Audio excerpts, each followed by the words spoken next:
thank everyone for being here this afternoon. This has been obviously a trying few days for the Tupelo community and the Tupelo Public School District.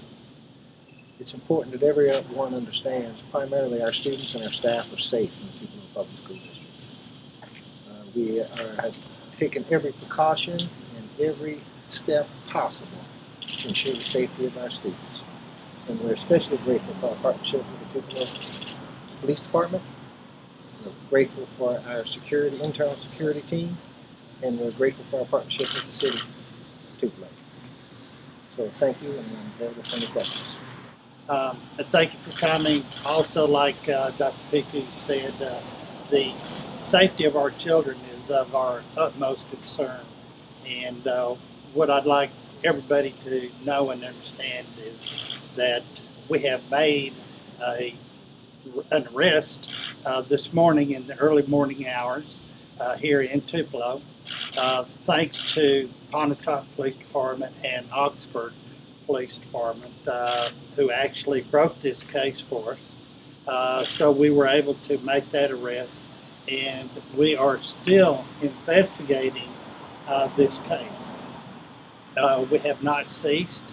There's a possibility there could be more arrests, but right now we are still looking into this case and still collecting evidence and looking at the process at which they used in order to put this threat out there. I haven't mentioned yet about the actual charges that are coming out of these arrests, but that's going to be coming down sometime later this afternoon, and we will update that information as we get the detectives to actually file formal charges. So these were related to the Pontotoc and Oxford, and maybe there were threats made against Walmarts, I guess. Were these all kind of under the same umbrella? Well, right now, all I can speak to is the Pontotoc, Oxford, and Tupelo will all be related. The Walmart, I don't have that information on the Walmart case. But you have to take all these seriously. Right? Absolutely, and this is what Dr. Piku and I want to emphasize is the fact that we do take this seriously. We want to caution, further copying of these text messages and forwarding them to other people as well. That doesn't do anything but hinder our investigation. It causes chaos, it causes more panic, and we want to silence that panic as much as possible. So parents don't need to be reposting this stuff like some of them did. That's never good. We don't need to be talking about the contents of the message, because that doesn't do any good, does it? It doesn't. Not only that, but there could possibly be additional charges that could possibly come from that as well. Anytime you cause fear and cause a panic like that, there's possible charges that could come out of that. So we want to stay away from reposting these kind of messages. Would the students who y'all arrested, would they be prosecuted to the full extent of the law?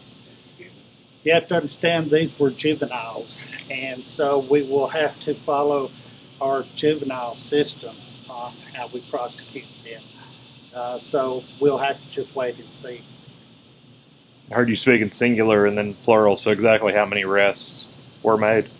2 arrests were made. We have 2 currently in the juvenile detention center. So were they from this area, or were they, can you tell us that? Or I can tell you that the arrests were made here in Tupelo, okay. And I won't mention, where exactly. Dr. Piku, what's the procedure to call for the partial lockdown or a lockdown? How does that all work out, I guess? Well, when there's an immediate threat, we typically go into a partial lockdown, and basically that just restricts movement around the building and provides greater, more emphasis on security. Okay, what kind of disruption these kind of threats have on the students? Well, we have a significant decrease in attendance today across the district. I don't have the exact numbers at my fingertips, but they're very significant. So obviously it causes disruption there. It causes a lot of panic and fear and things going on in our nation today. It's important that everybody understands there's no such thing as a funny or a joke threat. Every threat is serious. And I just like to encourage parents to talk to their children about their usage of social media and how they use their telephones, because they can cause a lot of panic and a lot of trouble and get themselves in a lot of trouble in the process. Have there been any other threats today? We heard it was. This is an ongoing investigation right now, and those details are further leave for the chief. In light of the arrest, do TMS and Pierce Street remain on lockdown today? They're both on partial lockdown today. We'll be lifting that throughout the afternoon as we determine throughout the afternoon. But it's important to point out, y'all have SROs who are trained police officers on these campuses to, Lord forbid, to deal with any threat, anything that can come up. Yeah. Yeah, our officers have been trained dealing with mass attacks or active shooter scenarios like that. We do work with the school system in itself, and we do practice with our schools to make sure that we're all conducting the same techniques of training. Yeah, we just increased our presence of armed security officers on the campuses as a result of our partnership with the City Council of Tupelo City and Tupelo Police Department. How many other officers were added from that? 3. We added 3. I think we have a total of 9.